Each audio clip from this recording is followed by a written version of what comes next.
No one expected the silence of the Korean hills to be broken that night. The snow fell in heavy sheets, muffling every sound, as if the land itself wanted to bury the truth of what was about to happen. But deep in the darkness, a small group of soldiers, cold, exhausted, and far from home, would soon find themselves at the center of a battle that history nearly forgot. Among them was a young Turkish private named Mehmet Kara, whose quiet courage would be tested in ways no training could have prepared him for. This was not just another clash of armies. It was survival. It was sacrifice. And for Mehmet, it became the story he never intended to write, but one that would live on in the pages of his journal. Yet what he didn't know, as the frost bit his skin and his heart pounded in the darkness, was that the decisions made in the next few hours would haunt him forever. But he had no way of knowing that yet. The night before Kunuri, the campfire burned low, giving off only a faint glow against the vast curtain of snow. Mehmet sat with his back against a frozen tree, his hands trembling as he scribbled a few lines into his small notebook. His words were clumsy, the ink freezing on the page, but they carried the weight of everything he dared not say aloud. He wrote about the silence, about the shadows moving beyond the hills, and about the fear that settled into his bones like the cold. He wrote about the faces of his comrades, men who laughed during the day but lay awake at night, staring into nothing, each haunted by the same question: would they survive tomorrow? But what Mehmet didn't realize was that the eyes watching him from the tree line were not his own imagination. But the most shocking part of his night hadn't even begun. A battalion on edge, the Turkish Brigade, had been ordered to hold their position near the town of Kunuri. They were thousands of miles away from home, part of a United Nations force that was now face to face with the unexpected. Waves of Chinese troops who moved like shadows across the mountains. Mehmet's commander paced between the men, his boots crunching on the snow. He whispered orders, his breath visible in the freezing air. The soldiers clutched their rifles tighter, their bodies shaking not only from the cold, but from the anticipation of what was to come. "Stay awake. Stay sharp," the commander muttered, though his own voice carried doubt.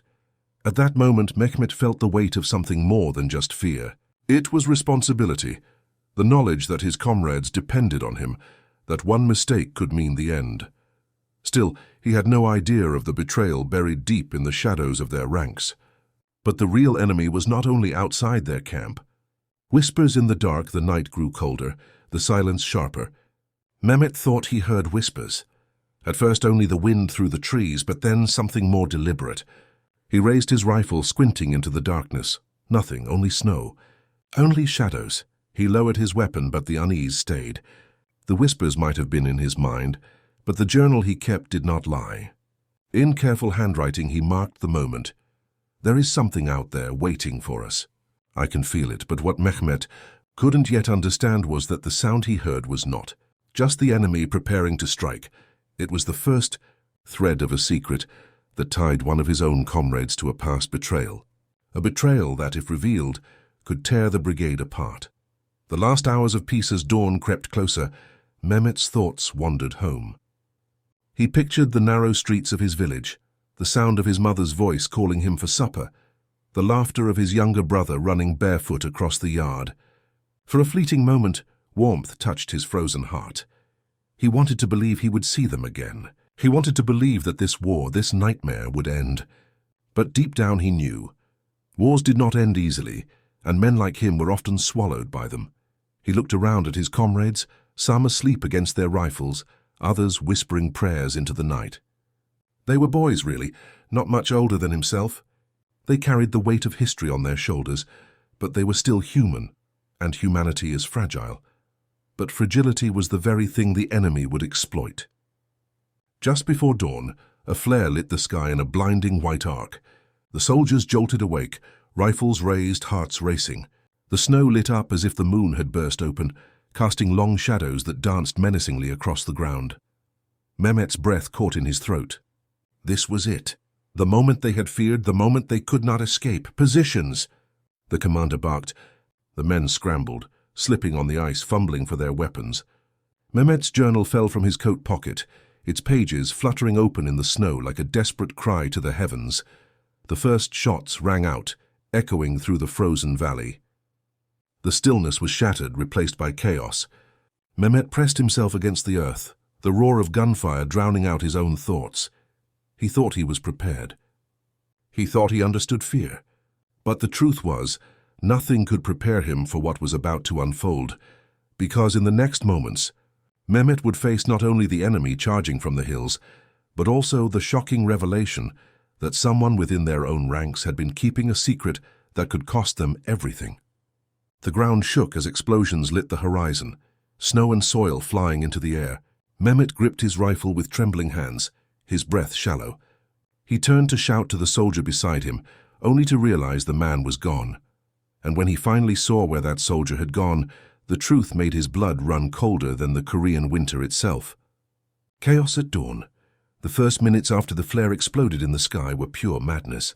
Gunfire rattled through the valley, each shot cutting into the silence of the night like a blade. The snow, once white and pure, became a canvas of smoke and blood. Mehmet Kara pressed himself into the icy ground, his breath shallow, his eyes darting to the ridges where shadows poured down like a black tide. Chinese soldiers, wave after wave, surged forward with terrifying resolve. Their shouts mixed with the cries of Mehmet's comrades as bullets tore through the air. He tried to steady his rifle, but his hands were shaking violently. He forced himself to focus, breathe, aim, fire. The first shot cracked, echoing in his ears. He saw one figure fall, then another. For a brief moment he felt control, as if he could hold back the storm. But storms are never controlled, and the most terrifying truth was still hidden in the blizzard of chaos. Their disappearance in the frenzy, Mehmet turned to check on the soldier who had been beside him only moments ago. The spot was empty. Panic shot through him. Where had he gone? He scanned the snow, crawling through gunfire until he caught sight of a trail of footprints leading away from their defensive line. At first he thought the man had fallen back in fear. But the footprints didn't head towards safety. They went around the flank, straight toward a nearby ridge that was dangerously exposed. Mehmet's heart sank. Why would anyone abandon their position to move toward the enemy? It was reckless. It was madness, unless it wasn't.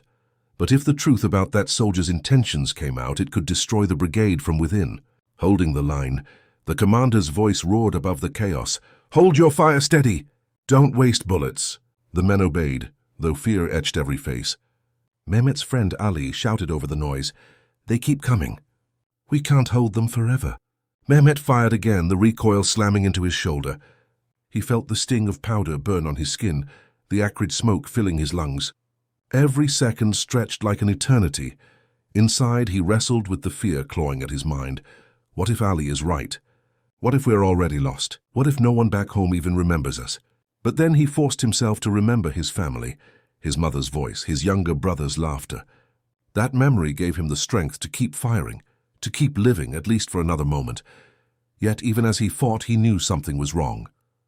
The enemy pressed too hard, too fast, as if they knew exactly where the weak points in their defense were. The whisper of betrayal. Later, amid the roar of the battle, Mehmet caught sight of the missing soldier again.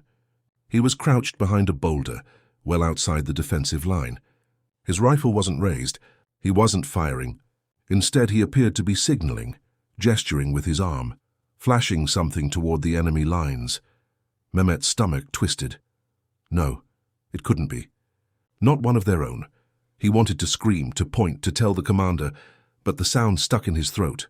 If he accused the man and was wrong, he'd ruin an innocent soldier's life. If he stayed silent and the man truly was betraying them, the entire brigade could be slaughtered. But in war, silence can be deadlier than any bullet. A soldier's resolve, the enemy charged again, closer this time. Mehmet dropped his journal into the snow and clutched his rifle like a lifeline. He ran forward a few steps, firing into the shadows, his body moving faster than his fear. "Mehmet, down!" Ali screamed, pulling him back just as a grenade exploded nearby. The shockwave lifted him off the ground, snow and dirt pelting his face. His ears rang, his vision blurred, but he forced himself to stand. He thought of his journal, those fragile words scrawled in the dark. Would anyone ever read them if he died here? Would they understand the truth of this night, or would it vanish like smoke? No, he had to survive. He had to tell the story. The weight of choice as the battle raged. Mehmet found himself with a choice more terrifying than the bullets flying around him. He could reveal what he had seen, that one of their own was signaling the enemy. But doing so without proof could divide the unit at the worst possible moment. If he stayed silent, the man might betray them again, costing dozens of lives. If he spoke, he risked being dismissed as paranoid or worse, branded a coward spreading fear. Both paths led to disaster, but in war, every choice narrows the road to survival. The dying soldier amid the chaos. Mehmet stumbled upon another comrade, a young soldier bleeding heavily in the snow. His eyes were wide with terror, his lips trembling. Tell them I fought," the soldier whispered, clutching at Mehmet's arm. His words came in broken gasps. "Don't let them forget me." Mehmet knelt, his throat tight. He wanted to promise, but his voice cracked. He nodded instead, squeezing the dying man's hand. In that moment, Mehmet felt the crushing weight of his own mortality. If he died here, would anyone carry his story? Would anyone even know the truth? The snow swallowed the soldier's last breath. Mehmet stood, his rifle trembling, his heart colder than the wind. The encirclement. The sun rose slowly, revealing the full horror of the battlefield. Smoke curled from the ridges, bodies lay scattered in the snow, and the enemy kept coming, relentless, endless. The brigade was being surrounded. The realization struck like ice. They were not fighting to win anymore. They were fighting to survive, to delay the inevitable, to buy time for others. Mehmet clenched his teeth, whispering under his breath, "If this is my last day, let them remember how we stood." But even as he spoke, his eyes flicked again to the soldier on the ridge. The man's gestures grew clearer now, his movements unmistakable. He was no longer just a soldier. He was the shadow in their ranks, the hidden enemy. As Mehmet raised his rifle, torn between shooting the enemy before him or the comrade betraying them from behind, the commander shouted his name, "Mehmet! Now take the shot!" But the commander wasn't pointing at the charging enemy. He was pointing directly at the man on the ridge, their own soldier. Mehmet froze, his finger on the trigger. In that frozen second, the weight of loyalty, trust, and survival crashed down on him. And the choice he made in that moment would decide not only his fate, but the fate of the entire brigade. Between trust and betrayal, Mehmet's rifle felt heavier than ever. The barrel shook as he aimed, his finger tightening against the trigger. He could hear his commander's voice echoing, "Take the shot."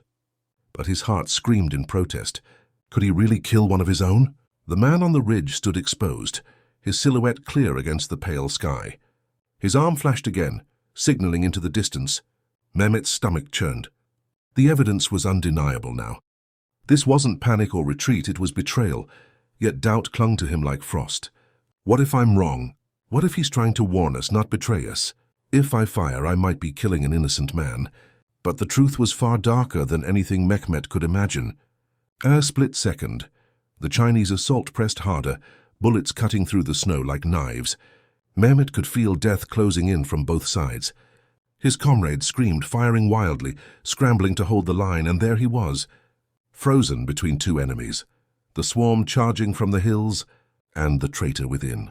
Ali shouted beside him, "Mehmet, do it! He's giving them our position." The world narrowed to a single heartbeat. Mehmet squeezed the trigger. The shot cracked through the chaos. The man on the ridge jerked back, his arms flailing before he collapsed into the snow. Silence clung to Mehmet's chest for a brief second, followed immediately by a surge of gunfire from the enemy. Had he saved his comrades or sealed their doom? The enemy advances. The answer came almost immediately. The enemy surged forward, charging with renewed fury, as if that single shot had been a signal. Mehmet's heart sank. The betrayal had already taken root. The man he shot had not been alone.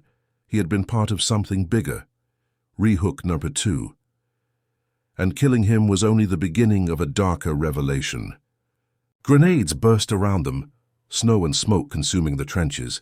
Mehmet and Ali ducked, coughing, their ears ringing. Through the haze, Mehmet caught glimpses of enemy silhouettes swarming the battlefield. He fought like a machine, his body moving on instinct. Fire, reload, duck, fire again. But his mind was spiraling.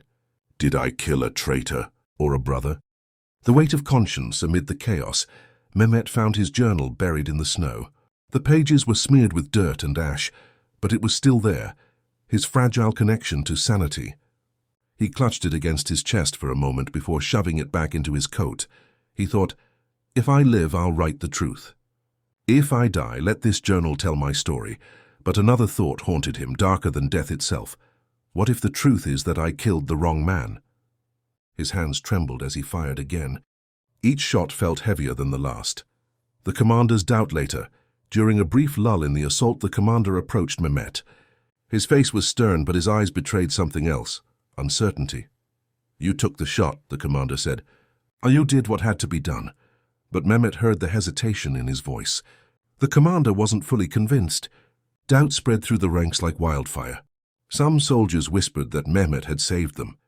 Others whispered he had murdered one of their own without proof. Mehmet wanted to defend himself, to shout the truth, but his voice failed him. He knew words would change nothing, and the doubt among his comrades would soon be deadlier than the bullets outside. The encirclement tightens by midday. The brigade was nearly surrounded. Enemy forces cut off the main road, and communication with the rear was collapsing. Every path of escape narrowed, the noose tightening with each hour. The soldiers were exhausted, freezing, and terrified. Supplies were running low, ammunition dwindling. Ali leaned close to Mehmet, whispering, "We can't hold out much longer." "We'll have to retreat," Mehmet shook his head. "Retreat to where?" "They're everywhere." He looked around at the faces of the men, boys really, each one carrying the weight of despair. He felt it pressing on him, threatening to break him. But surrender was never an option, because what awaited them beyond the hills was worse than death itself. The dying light, as the sun began to set, the battlefield turned into a nightmare. Flames flickered across the snow, painting everything in shades of orange and red. The cries of the wounded filled the air, echoing through the valley like ghosts.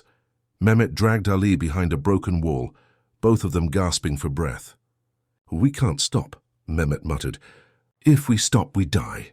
Ali's face was pale, his eyes wide. "Then we keep moving. Always forward." Mehmet nodded, though his heart screamed otherwise. Forward into what? Into more death? More betrayal? But there was no choice. A hidden letter. That night, during a moment of silence between attacks, Mehmet rifled through the pockets of the dead soldier, the one he had shot. He expected nothing more than spare bullets or a photograph. Instead, he found a folded letter, stained with blood. The words were faint but clear. A letter written not to family but to someone unnamed. Someone giving instructions, detailing positions, describing vulnerabilities. It was proof. The soldier had been a traitor, but at the bottom of the page was a line that made Mehmet's blood run cold. "Others are among them, waiting." And suddenly Mehmet realized the betrayal was not over. It was only beginning. Fear in the ranks, the revelation twisted Mehmet's stomach. If there were others, then no one could be trusted. Every glance, every whispered word among the men felt poisoned. He clutched the letter in his fist, unsure whether to reveal it or keep it hidden. If he showed it, paranoia would spread and tear the brigade apart. If he concealed it, more men might die at the hands of unseen traitors. It was another impossible choice, and in war, impossible choices always come with a price. The night deepened, and with it, the silence before the next storm. Mehmet sat against a ruined wall, the letter in one hand, his journal in the other. He thought of home, of his brother's laughter, of his mother's voice. He thought of the men around him, their trust fragile as glass. Then in the distance, a single shot rang out, not from the enemy lines, but from within their own. A soldier fell. Mehmet froze, the truth sinking in. The hidden traitors had struck again, and this time no one would escape suspicion. The shot from within. The sound of the gunshot echoed across the frozen battlefield, louder than the cannons, louder than the cries of the wounded. Every soldier turned, their rifles raised, eyes scanning not the hills but each other. A man had fallen, one of their own, struck down not by the enemy but by betrayal. Fear rippled through the brigade like lightning. Mehmet's pulse thundered in his ears. The letter in his pocket suddenly weighed more than his rifle. He looked into the faces of his comrades and saw what he dreaded most: suspicion. Every pair of eyes darted with doubt. Trust was gone, but the worst part was yet to come. The traitor was still among them. The commander's ultimatum. The commander barked orders, his voice cracking under strain. "Everyone hold your positions." No more mistakes! But his own hands shook, his authority slipping with every second. He pulled Mehmet aside. You saw something, didn't you? Tell me now. Mehmet hesitated. Should he reveal the blood-stained letter? If he did, panic would spread, and the fragile line they held would collapse. If he kept silent, the hidden traitor would strike again, and the choice Mehmet made would either save them or destroy them. The relentless assault as the argument simmered, the enemy struck again. Mortars rained down, tearing apart the frozen ground. Mehmet and Ali dove for cover as shrapnel ripped through the air. Move! Ali shouted. We're surrounded. They scrambled across the snow, bullets snapping past their heads. Mehmet's lungs burned, his legs heavy, but he pushed forward. Run, fall, get up. Keep going. Each step was a battle. Each breath was survival. The letter revealed. Finally, when the chaos subsided, Mehmet could bear it no longer. He pulled the crumpled letter from his pocket and handed it to the commander. The man's eyes widened as he read. His face turned pale. There are others, he whispered. It wasn't just him. The soldiers nearby overheard, and murmurs spread like wildfire. Fingers pointed, voices rose. Fear turned brother against brother. Mehmet's chest ached. He wanted to shout above the noise, "Stop! We are still alive because of each other." But his voice was lost in the storm of accusations. A brother's plea. Ali grabbed Mehmet's arm, pulling him aside. His eyes were desperate. Mehmet, listen. Forget the letter. Forget the traitors. Right now all that matters is survival. We can't fight them and ourselves at the same time. Mehmet looked at him, torn. Ali was right. But his conscience screamed that silence was dangerous, because every second they wasted fighting each other brought the enemy closer. The last stand as night fell. The brigade realized the truth. Retreat was their only chance. The enemy had cut off every road but one. A narrow mountain passed through the freezing dark. The commander ordered them to move. We leave at once. No hesitation. Mehmet gripped his rifle and followed the column into the night. The snow bit at his face, the wind howling like 1,000 voices. Each man stumbled forward, exhausted and broken. Behind them the battlefield burned.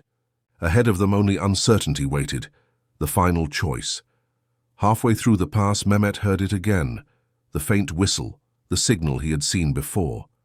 He turned and saw another soldier, one he had fought beside for weeks, raising his arm toward the darkness. Betrayal, again. Rage and despair clashed inside him. He could shoot. He could stop it. But the thought of killing another comrade nearly tore him apart. Ali hissed, "Do it, Mehmet, or we all die." Time slowed. Mehmet's finger rested on the trigger. His heart pounded. His breath came in gasps. He remembered the dying soldier's words. "Tell them I fought. Don't let them forget me." And he realized in that instant that survival was not just about living. It was about truth, fire, and silence. The shot rang out. The betrayer crumpled into the snow, his signal silenced forever. The column pressed on, shaken but alive. But Mehmet felt no triumph, only emptiness. Each step forward was heavier than the last. He had done what was necessary, yet it felt like his soul had been carved away. Still, he clutched his journal to his chest. The story had to be told, not just of battles and victories, but of betrayal, of sacrifice, of brothers lost in the frozen hills of Korea. Because sometimes survival means carrying the weight of the truth alone. The soldiers' journal days later, when the brigade finally linked with Allied forces, they were battered, starving, and broken. They had survived, but the cost was immeasurable. Mehmet sat by a dying fire, opening his journal once more. His hands trembled as he wrote, the ink smudging against the cold pages. He wrote of fear. He wrote of courage. He wrote of betrayal. And at the end he wrote one line that echoed through the silence of his heart. We fought, we bled, we endured. Do not forget us. The war would rage on, battles would be fought, and stories would be buried. But Mehmet's words, hidden in that worn notebook, would one day resurface. And when they did, the truth would shock everyone who thought they already knew the story of the forgotten war. Because everyone believed they had heard the whole story, but the greatest secret had yet to be revealed. If this story moved you, don't let it vanish into silence. Subscribe to the Soldier's Journal and join us as we uncover more forgotten voices of the Korean War. Like this video to keep these memories alive, and share it so others can hear the truth. Because history is not just dates and battles, it's human lives and their stories must be told.